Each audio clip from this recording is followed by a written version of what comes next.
We're 5 days out from round one, a Wednesday night match which is a little bit different. How's the preparation been so far? Yeah, it is a little bit different, but our preparation's been good. So we've just shifted everything back as if it's like a weekend to weekend game. So we had a good little hit out last Wednesday for training, and yeah, now we're starting the final prep. So our weekend will just start to build up to our main session on Sunday, and then looking forward to Wednesday. We had the clash with Carlton last Thursday night. What do you take from that game as a midfield coach where potentially Carlton did get on top at stages?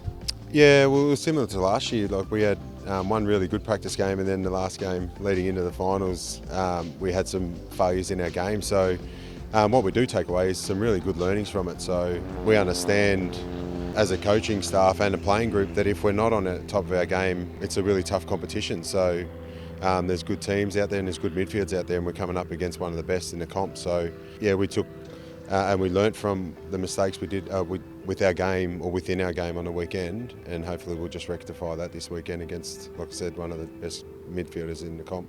That midfield's no doubt going to be hungry for a bit of redemption from the grand final. What are you expecting the Bulldogs to bring at the G? Oh, a really tough contest. So that's what they brought all year last year, let alone the grand final. So we were lucky enough to play them 3 times last year, and they beat us twice. And it ended up being 4 games, so it was 2-2.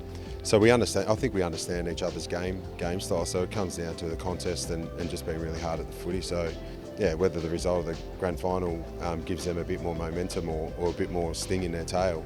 But yeah, I think playing in front of our crowd, and the boys have been really looking forward to getting back to the G. So it should be a tough contest.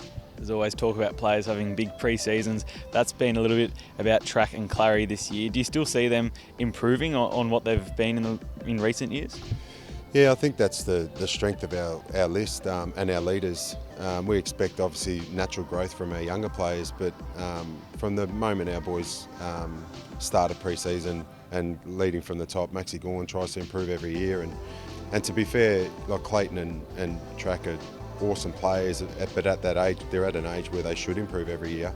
But I'm seeing some amazing improvement from Jack Viney. So Jack Viney's had a full pre-season, which he hasn't had for a long time. So we're hoping we get some improvement from a lot of our players, let alone those two. So yeah, looking forward to having a really consistent year with our midfield. You've been a part of this club for a long time. We've now got a season opener on a big stage. You're going to have plenty of fans back at the G. Is it something you're excited to be a part of? Yeah, no doubt. Yeah, we've had little different functions and things leading into this game as well, and you just feel the excitement already. Speaking to the die-hard supporters that missed out on watching one final last year, let alone the grand final. So being away for that whole month and them watching from afar, I think they're going to hopefully come to the footy club and just let their emotions spill out on game day on Wednesday. So yeah, it's you have to get drawn into that. It's a massive game. Round one always is, let alone a grand final rematch. So we know our group are looking forward to it, and so are we. Thanks for your time. Good luck Wednesday night. No worries.